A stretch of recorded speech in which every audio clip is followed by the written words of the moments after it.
ശബരിമലയിലെ സ്വർണ്ണക്കൊള്ള തട്ടിപ്പിന് മുൻ executive officer D Sudheesh Kumar അവസരമൊരുക്കിയെന്ന റിമാൻഡ് റിപ്പോർട്ട്. സുധീഷ് ഉണ്ണികൃഷ്ണൻ പോറ്റിക്ക് സ്വർണം കൈവശപ്പെടുത്താൻ അവസരമൊരുക്കിയതായി SIT രേഖകളിൽ സ്വർണ്ണപ്പാളികൾ ചെമ്പെന്ന് രേഖപ്പെടുത്തി. പാളികൾ അഴിച്ചപ്പോൾ കമ്മീഷണറെ ഒഴിവാക്കി നിർത്തിയെന്നും ഗൂഢാലോചനയുടെ ഭാഗമായാണിതെന്നും റിമാൻഡ് റിപ്പോർട്ടിൽ പറയുന്നു. കേസിൽ സുധീഷ് കുമാർ റിമാൻഡിലാണ്. സിജോ വി ജോനുണ്ട് വാർത്തയുടെ വിവരങ്ങൾ നൽകാൻ. സിജോ, ഈ സുധീഷ് കുമാർ ദേവസ്വം ബോർഡിന്റെ ഏറ്റവും പ്രധാനപ്പെട്ട ഉദ്യോഗസ്ഥനായിരുന്നു. അപ്പോൾ മുരാരി ബാബുവും ചേർന്നുള്ളൊരു തട്ടിപ്പ്, ആ തട്ടിപ്പിന്റെ തെളിവുകൾ അടക്കം ഇപ്പോൾ SITക്ക് ലഭിച്ചു. ഈ റിമാൻഡ് റിപ്പോർട്ടിൽ എന്താണ് പറയുന്നത്? ഈ സ്വർണ്ണക്കൊള്ളയിൽ ഒരു വളരെ പ്രധാനപ്പെട്ട പങ്ക് സുധീഷിനുണ്ടെന്ന് വ്യക്തമാക്കുന്നതാണ് ഈ റിമാൻഡ് റിപ്പോർട്ട്. ഇതിന്റെ ഗൂഢാലോചനയിൽ ഇയാൾക്ക് പങ്കുണ്ട്. ഉണ്ണികൃഷ്ണൻ പോറ്റിക്ക് സ്വർണം കൈവശപ്പെടുത്താൻ വേണ്ടി ഇയാൾ അവസരം ഒരുക്കി നൽകുകയും ചെയ്തു. ഇതിന്റെ ഭാഗമായാണ് സ്വർണ്ണപ്പാളികൾ എന്നും തനിക്ക് അറിയാവുന്ന ആ കാര്യം അത് തെറ്റായി എഴുതി ചെമ്പെന്ന് രേഖപ്പെടുത്തുന്നത്. ഈ സമയത്ത് ഈ സ്വർണ്ണപ്പാളികൾ കൊടുത്തുവിടുന്ന സമയത്ത് അന്നത്തെ ദേവസ്വം കമ്മീഷണറെ ഇതിൽ നിന്ന് ഒഴിവാക്കി നിർത്തുകയും ചെയ്തു എന്നുള്ളതാണ് ഇതിൽ വ്യക്തമാക്കിയിരിക്കുന്നത്. എന്തായാലും ഇതിന്റെ പങ്ക് ഓരോ കാര്യങ്ങളും എടുത്തെടുത്ത് പറയുന്ന രീതിയിൽ തന്നെയാണ് ഈ റിമാൻഡ് റിപ്പോർട്ട് സൂചിപ്പിക്കുന്നത്. നേരത്തെ തന്നെ ദേവസ്വം വിജിലൻസ് നടത്തിയ അന്വേഷണത്തിലും ഇയാളുടെ പങ്ക് വ്യക്തമാക്കുന്ന തരത്തിലുള്ള കണ്ടെത്തലുകളായിരുന്നു ഉണ്ടായിരുന്നത്.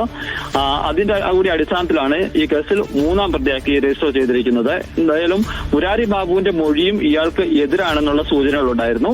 അതുകൂടി കണക്കിലെടുത്താണ് അറസ്റ്റ് രേഖപ്പെടുത്തിയിരിക്കുന്നത്. പത്തനംതിട്ട മജിസ്ട്രേറ്റ് കോടതിയിലാണ് ഇയാളെ ഹാജരാക്കിയിരുന്നത്. 2 ആഴ്ചത്തേക്ക് റിമാൻഡ് ചെയ്യുകയും ചെയ്തിട്ടുണ്ട്.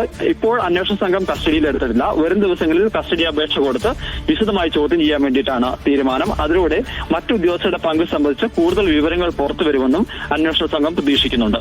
തീർച്ചയായും സിജു, ഈ 98-ലും 99-ലും ഒക്കെ വിജയ് മല്യ ഈ ശബരിമലയിലെ ഏകദേശം ഭാഗങ്ങളും സ്വർണ്ണം പൂശി എന്നുള്ള കാര്യം കൃത്യമായി ഉദ്യോഗസ്ഥൻ അറിയാമായിരുന്നു. അപ്പോൾ അതൊക്കെ മറച്ചു വെച്ചിട്ടായിരുന്നില്ലേ ദേവസ്വം ബോർഡിന് റിപ്പോർട്ട് നൽകിയത് ഇത് ചെമ്പാണ് എന്നുള്ളത്?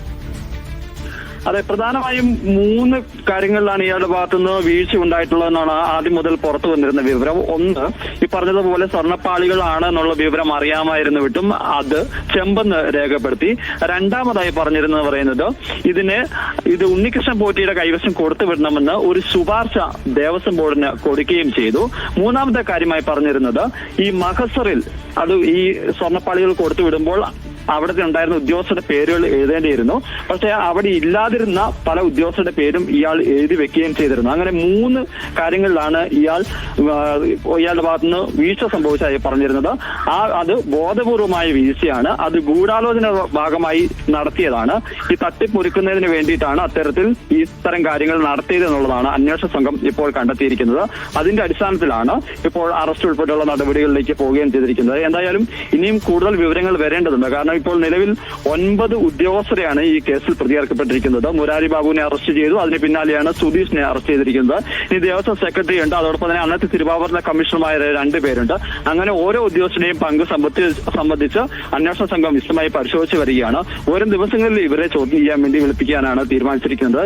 കൃത്യമായ തെളിവുകളുടെ അടിസ്ഥാനത്തിൽ ലഭിക്കുകയാണെങ്കിൽ അവരെയും കൂടി അറസ്റ്റ് ചെയ്യാനുള്ള നടപടികളിലേക്കാണ് അന്വേഷണ സംഘം കടക്കുകയും ചെയ്യുന്നത്. അതിനുശേഷമായിരിക്കും അന്നത്തെ ദേവസ്വം ബോർഡ് മെമ്പേഴ്സിനെ വിളിച്ചു വരുത്തുക. പത്മകുമാർക്ക് ആദ്യഘട്ടം മുതൽ ഇത് ഉദ്യോഗസ്ഥരുടെ തലയിൽ കെട്ടിവെക്കാനുള്ള ശ്രമം നടത്തിയിരുന്നു. ഞങ്ങൾക്കൊന്നും അറിയില്ല എന്നൊരു കാര്യമാണ് പറഞ്ഞത്. പക്ഷേ ഇതിൽ ബോർഡ് അംഗങ്ങൾക്കും കൃത്യമായ അറിവുണ്ടായിരുന്നു എന്ന് സൂചിപ്പിക്കുന്നതായിരുന്നു മുരാരി ബാബുവിന്റെ ഉൾപ്പെടെയുള്ള മൊഴി. ആ സാഹചര്യത്തിൽ അവർക്ക് കൂടി എതിരായിട്ടുള്ള തെളിവുകൾ വരികയാണെങ്കിൽ തുടർ നടപടികളിലേക്കും അറസ്റ്റ് ഉൾപ്പെടെയുള്ള നടപടികളിലേക്കും അന്വേഷണ സംഘം കടക്കാനുള്ള സാധ്യതയും ഈ ഘട്ടത്തിൽ തള്ളിക്കളയാനാവില്ല. സിജോ, ദേവസ്വം ബോർഡിന്റെ മുൻ എക്സിക്യൂട്ടീവ് ഓഫീസർ ആയിരുന്നു ഈ സുധീഷ് കുമാർ.